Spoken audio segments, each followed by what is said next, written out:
John here. Today I'm going to be finally reviewing the Maxace Banshee. Pretty decent, intermediate bali. It's not, there's a couple of complaints that I have, but overall it's a pretty nice knife. And there's a couple of things that are really important that I'd like to say about this for people that are, like, if this is your first, high-end bali. There's a couple of really important things that I want to explain, but I'll get to that later in the video. First off, I guess, would just be dimensions. So this is like 10 1/8 inches next to a, next to a rep. It's got like basically the same size blade.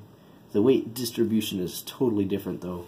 In a rep blade, all the weight is right here, which is really nice for flipping. But this is just like a little toothpick. It just kind of goes down to a really fine point, which isn't particularly good for flipping, but it's not bad. And then handle length is just a little bit longer than the rep. Like, not by much though. It's pretty close. Actually, it looks the same right here, but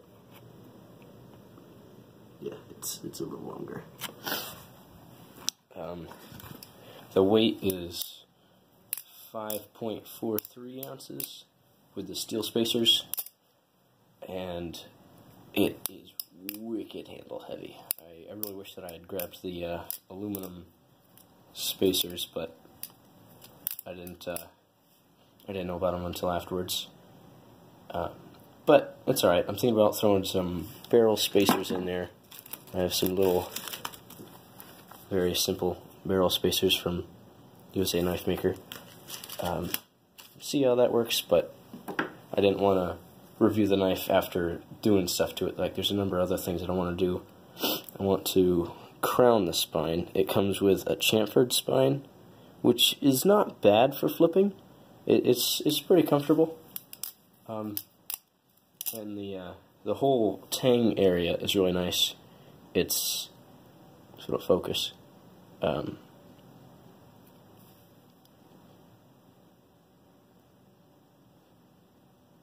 we go. It's all chamfered around there, which is really nice. Very comfortable. Very low profile for Zen pin. Yeah.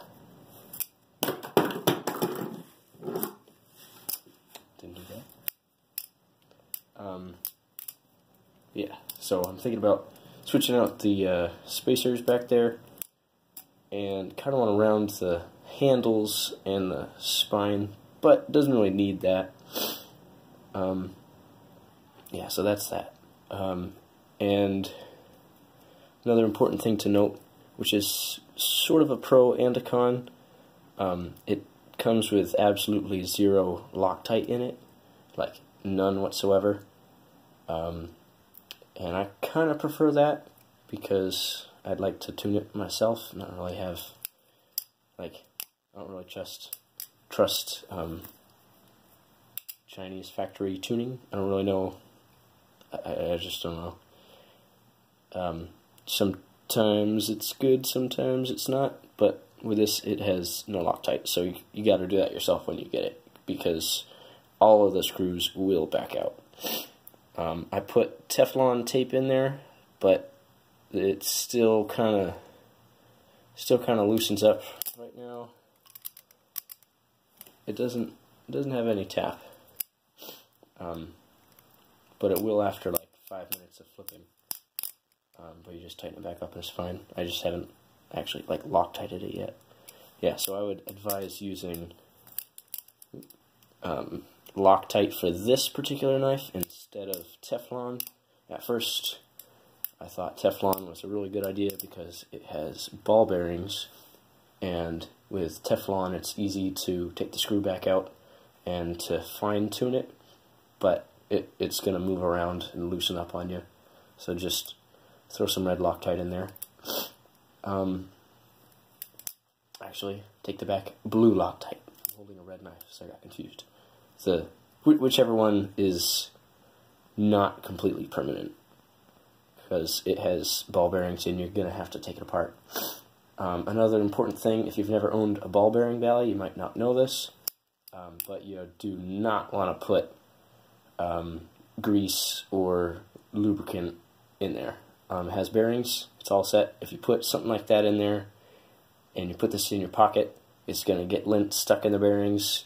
If you drop it, it's going to get dirt and dust and grit stuck into the bearings, and it's all like really, really crunchy, and that really sucks when that happens.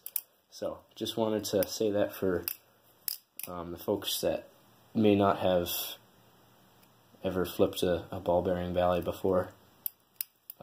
Yeah, so don't put anything in there except maybe some like WD-40 and then water to kind of rinse everything out if it does get stuff stuck in there. But it's not really too much of a pain to clean it out. You just take it apart, rub the bearings off with like a wet paper towel. I think that's pretty much everything. Yeah, it also does come with a trainer blade on it, which is kind of neat. Yeah, not much to be said about that. Also, the latch. I'm not particularly a big fan of like a pin style latch. See that? It's not one piece, it's two. I've had those pop out on me. So I'm thinking I'm probably just going to take that out. But it is an alright latch, and it's kind of neat. I almost forgot to mention this, but the latch gate in there, the thing that stops the latch from colliding with the blade, I don't think it'll focus on it, but you can see in there there's a little ball bearing in the steel liner, and that's what, excuse me, that's what stops the latch from hitting the blade. And then on the other side is just the spacer. So that's just sort of neat. And it also has little tiny bronze phosphorus washers on either side of the latch. Yeah, but I'm still probably going to take the latch off, and the pocket clip, because the thing is huge. That's a big pocket clip. Yeah, I think that's pretty much everything. I might do an update video on this after I put barrel spacers in there and round everything off. Not that it, like, the blade really doesn't need any work. I might just put like a mirror polish on that spine. Yeah. But the handles are a little bit edgy. Yeah.